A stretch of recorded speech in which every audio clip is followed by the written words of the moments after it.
Hello everyone, ছোট ভাইয়ের নতুন ভিডিওতে তোমাদের সকলকে জানাই স্বাগতম। আজকের ভিডিওতে আমি আলোচনা করব পেন্সিল স্কেচ করতে কোন কোন জিনিসগুলো খুবই প্রয়োজন আর কোন কোন জিনিসগুলো আমাদের কাছে থাকলে আমাদের এই স্কেচটা খুব দ্রুত এবং খুব সহজেই ভালোভাবে আমরা স্কেচটা করতে পারবো আর কোন কোন জিনিসগুলো না হলেই নয়। তো চলো মূল ভিডিওটা শুরু করি।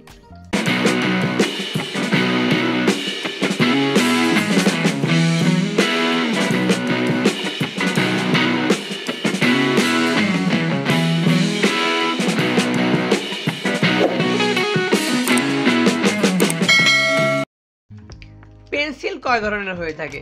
পেন্সিল অনেক ধরনের হয়ে থাকে। আমার কাছে দেখতে পাচ্ছ এটা কি গ্রাফাইটের পেন্সিল।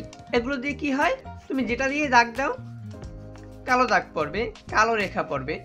এই গ্রাফাইটের পেন্সিলের ভিতরে আবার বিভিন্ন ধরনের ভাগ রয়েছে, 1B 2B HB এভাবে একেবারে 12B পর্যন্ত এগুলোর ক্যাটাগরি রয়েছে, মানে নাম্বারিং রয়েছে। সেগুলো আমি পরে আলোচনা করব। আবার অন্যদিকে কি রয়েছে, বিভিন্ন কোম্পানির এই কালার পেন্সিলগুলো কি রয়েছে। এগুলো দিয়ে আমরা যে কালারের পেন্সিল, ওই কালারের পেন্সিল দিয়ে আমরা দাগ দিলে ওই কালারই পড়বে। সো এটা আমরা সবাই জানি, ছোটোবেলায় আমরা এগুলো নিয়ে অনেক রঙের খেলা করে আসছি। তো এগুলো আমাদের আর নতুন করে বোঝার কিছু নেই। তো এখন হলো মূল আলোচনা যে আমাদের পেন্সিল স্কেচ করতে মূলত কি কি লাগবে। তো চলো আমরা সেটা দেখি। এগুলো একটু সাইডে রাখি। এটা হলো একটা পেন্সিল স্কেচের সেট। এটার ভিতরে পেন্সিল স্কেচ করতে যা যা লাগবে সব কিছু এটার ভিতরে আছে। এটা আমি একটা ফেসবুক পেজ থেকে নিয়েছিলাম। তো এটার ব্যবহার আর এটা কী রকমের কাজ করে আর এটা দিয়ে এটার মধ্যে কি কি আছে আর আমাদের এইগুলো ছাড়াও আর কি কি প্রয়োজন সব তোমাদেরকে বলে দেব। তো এটা আমি কিনেছিলাম তখন প্রায় 3 মাস আগে। তো 920 টাকা দিয়ে কিনেছিলাম। তো এখানে দেখতে পাচ্ছ অনেক ধরনের পেন্সিল আছে। আমি সবগুলো তোমাদেরকে বের করে দেখাইতেছি। বের করা হয়ে গেছে। তো এখানে দেখতে পাচ্ছ সব পেন্সিলগুলো কিন্তু একই ডিজাইনের এবং একই কোম্পানির। তো আমরা এতগুলো পেন্সিল দিয়ে কি করব, সেটা হলো প্রশ্ন, যে এতগুলো পেন্সিল কি জন্য লাগবে। এখানে দেখতে পাচ্ছ যে অনেক পেন্সিল আছে। তো এখানে আমি শুরুতেই বলছি যে এই পেন্সিলগুলোর ভিতরে কি অনেক ক্যাটাগরি আছে, 1B 2B HB, শুধু H, তারপরে এভাবে 12B পর্যন্ত ক্যাটাগরি আছে। তোমাদের আমি এক এক করে ক্যাটাগরি দেখাই। এই যে এই পেন্সিলে দেখতে পাচ্ছ, একটু ভালো করে দেখাই। এখানে লেখা আছে কি 2H, ঠিক আছে। তারপরে এই পেন্সিলটা 4B, তারপরে এটা কি আছে 8B, এটা কি 4B 6B, এভাবে করে একেবারে 12B পর্যন্ত এই পেন্সিলগুলো রয়েছে। তো এই 12B পর্যন্ত এই পেন্সিলগুলোর কাজ কি সেটা এখন তোমাদেরকে দেখাবো। একেবারে কম মানের পেন্সিলটা 2H, এটা আমি নিয়ে তোমাদের একটা রেখা টেনে দেখাই। এই দেখতে পাচ্ছ আমি একটা রেখা টানলাম, একেবারে হালকা রেখাটা পড়েছে। তো এখন আমি এটার থেকে একটু বেশি পাওয়ারের যেটা, এটা একটু নিয়ে দেখাবো। এই যে এটা হলো শুধু B। তো এটা থেকে কিন্তু এটা আরেকটু গাঢ়। এই যে 4B পেন্সিলটা নিয়ে আমি দাগ দেখাই। এটা কিন্তু এটা থেকে আরেকটু গাঢ়। তো একেবারে আমি আরো ভিতরে চলে যাই, 10B পেন্সিল। তো এটা কিন্তু দেখতে পাচ্ছ এগুলোর থেকে অনেক গাঢ় এবং অনেক কালো। তো এই হলো এই পেন্সিলগুলোর ক্যাটাগরি। যত নাম্বার বাড়বে H থেকে শুরু হবে, একেবারে 12B-তে গিয়ে থামবে। সর্বনিম্নটা হালকা আর সর্বোচ্চটা কি গাঢ়, মানে এই কালো দাগটা কি আরো হাই হবে এবং আরো ডার্ক হবে। তো আশা করি এটা বুঝতে পারছো তোমরা যে এগুলোর কাজ কি। তো এগুলো একটু সাইডে রাখি। তারপর আমাদের এখানে আছে চারকোল। এখানে 3টা চারকোল আছে, সরি 4টা চারকোল আছে। এগুলোর ভিতরে সফট, মিডিয়াম এবং হার্ড আছে। তোমাদেরকে এখানে রেখা টেনে দেখাই। এটা একেবারে কি হার্ড, এটা দিয়ে কাজ করলে অনেক ডাটা দিয়ে কাজ করতে হয়। তারপরে এটা হলো হার্ড। এটা দেখতে পাচ্ছি হার্ডটা একটু সহজেই কাজ করা যায়, আর এটার থেকে মিডিয়ামের থেকে কি এটা অনেক ডার্ক।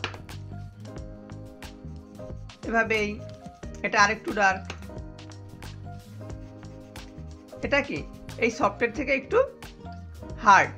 বুঝতে পারছো? তো এই চারটা চারকোল কি 4 রকমের কাজ করে। তো সফট এবং হার্ড যেটা আছে এই দুইটা কি একটু হালকা পড়ে, এবং এটা দিয়ে কাজ করতে কি একটু খসখসে খসখসে একটা ভাব আসে। আর যে দুইটা আছে ডার্ক, এই দুটো কি করে, এই দুটো একেবারে স্মুথ কাজ করা যায়। তো আমরা বুঝতে পারছি চারকোলের ব্যবহার, আর চারকোল কোন জায়গায় ব্যবহার করব এবং আমরা পেন্সিল কোন জায়গায় ব্যবহার করব সেটা আমরা কোর্সের মাধ্যমে জেনে নিব। তারপরে আমাদের এখানে আছে হোয়াইট চারকোল, তারপরে আছে একটু বের করে দেখাই, আমাদের এখানে আছে হোয়াইট চারকোল, তারপর কফি কালারের চারকোল, তারপর এটা কি ক্রিম কালারের, যাই হোক। তো এগুলো দিয়ে আমরা কোথায় কাজ করব? এগুলো দিয়ে আমরা ফেজে কাজ করব। যখন আমরা কোনো ফেজে মানুষের একটা ফেজ আঁকবো বা কোনো একটা ডার্ক ছবিকে হালকা করব, তখন আমরা এই হোয়াইট চারকোল ব্যবহার করব। আর যখন আমরা কোনো মানুষের ফেজ আঁকবো, কোনো বস্তুর ফেস টেস, তখন আমরা কি এইগুলো ব্যবহার করব। তারপরে এই যে এটা কিন্তু দেখতে পেন্সিলের মতো লাগতেছে, কিন্তু এটা কিন্তু পেন্সিল না, এটা একটা গ্রাফাইট, এটা 6B গ্রাফাইট। তো এটা পুরোটাই পেন্সিলের ভিতরে যে গ্রাফাইটটা থাকে এইটা পুরোটাই গ্রাফাইট। আর এটা দিয়ে যেভাবে দাগ দাও স্মুথলি পড়বে, একেবারে স্মুথ। এটা দিয়ে আমাদের কি হবে, যখন আমরা স্কেচ করব তখন আমরা মনে করো নাকের পাশে, তারপর চোখের পাশে আমাদের যখন একটু ডার্ক বেশি দরকার, তখন আমরা এটা দিয়ে একটু ঠেসে ধরলে ডার্কটা একটু বেশি হবে, আবার হালকাভাবে ধরলে ডার্কটা কম হবে। তো এটা দিয়ে আমরা ফেজে কাজ করতে অনেক সুবিধা হবে। তারপর এখানে আমাদের আলাদা আলাদা আবার গ্রাফাইট দেওয়া আছে, এই যে দেখতে পাচ্ছ 2B, তারপরে হলো 4B আর HB। তারপরে এখানে আছে হার্ড, মিডিয়াম, সফট। তো তোমাদের এগুলো আগেই বুঝিয়ে দিয়েছি, তোমরা চাইলে এগুলো ব্যবহার করতে পারো। তারপরে এখানে আছে এই যে এটা হলো সেরেস কাগজের মতো।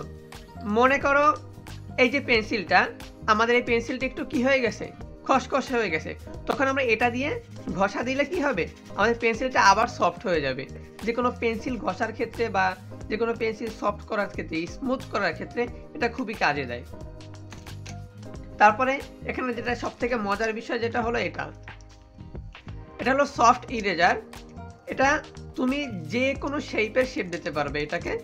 মনে করো আমি এখান থেকে একটু সিঁড়ি নিয়ে দেখাই তোমাদেরকে, এই একেবারে চুইংগামের মতো।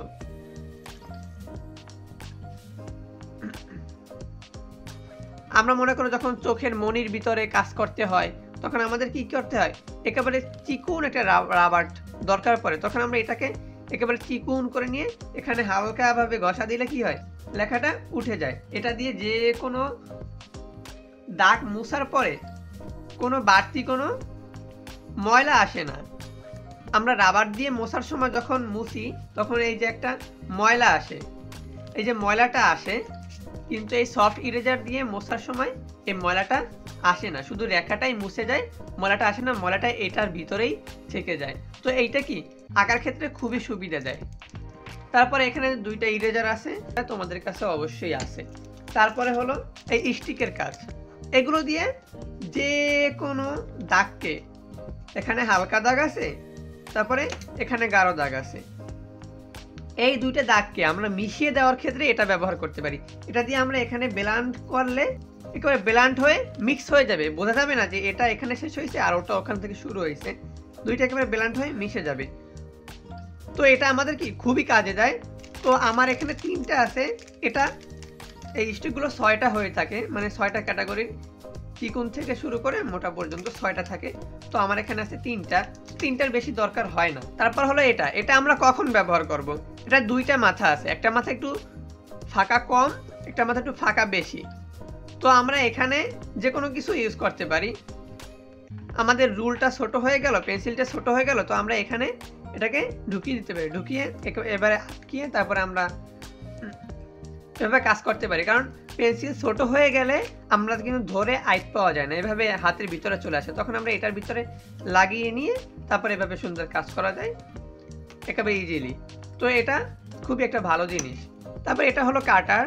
তো কাটার সবাই চেনো যে এটা দিয়ে রুল কাটা হয়, তো এটা তো আর আলাদা করে বোঝাতে হবে না। তো এই হলো আমাদের সব। তো এইগুলো ছাড়া আমাদের কি লাগবে, এইগুলো ছাড়া আমাদের লাগবে মেকানিক্যাল পেন্সিল আর কিছু মার্কার।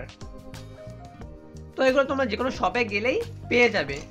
আর এখন যে মূল কথাটা, যে আমরা বিগিনার যারা আছি তারা কি করব, আমাদের তো একসাথে এত কিছু কেনা সম্ভব না।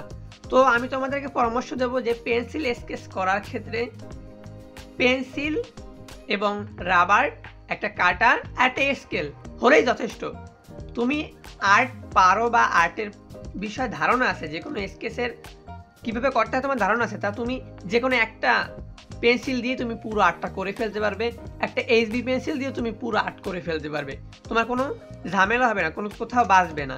কিন্তু এগুলো থাকলে কি হয়, আর্টটা খুব সহজে খুব দ্রুত করে ফেলা যায় এবং সুন্দরভাবে করে ফেলা যায়। তো যারা বিগিনার আছে তাদের কিছু পেন্সিল হলেই হবে, যেমন এইচবি, 2B, 6B, তারপরে 8B, এই কয়টা পেন্সিল হলেই চলবে। এইটা হলে ভালো হয় বিগিনারদের জন্য। আর এটার জায়গায় তোমরা টিস্যু পেপারও ইউজ করতে পারো, টিস্যু পেপার দিয়েও ব্লেন্ড করতে পারো, তো তাতেও চলে। আর তোমরা অবশ্যই আমাকে কমেন্টে জানাবে যে তোমরা পরবর্তী ভিডিওতে কী রকমের রিলেটিভ ভিডিও চাও, যে আমাদের এইটা দরকার, এইটা আমরা কিভাবে করব। অবশ্যই কমেন্টে জানাবে, আমি তোমাদেরকে সলিউশন দেওয়ার চেষ্টা করব। তো আজকের ভিডিওটা এই পর্যন্তই, দেখা হবে নতুন কোনো ভিডিওতে নতুন কোনো দিনে। ততক্ষণ পর্যন্ত নিজের খেয়াল রাখো, সুস্থ থাকো এবং ছোট ভাইয়ের চ্যানেলটির পাশেই থাকো। ধন্যবাদ।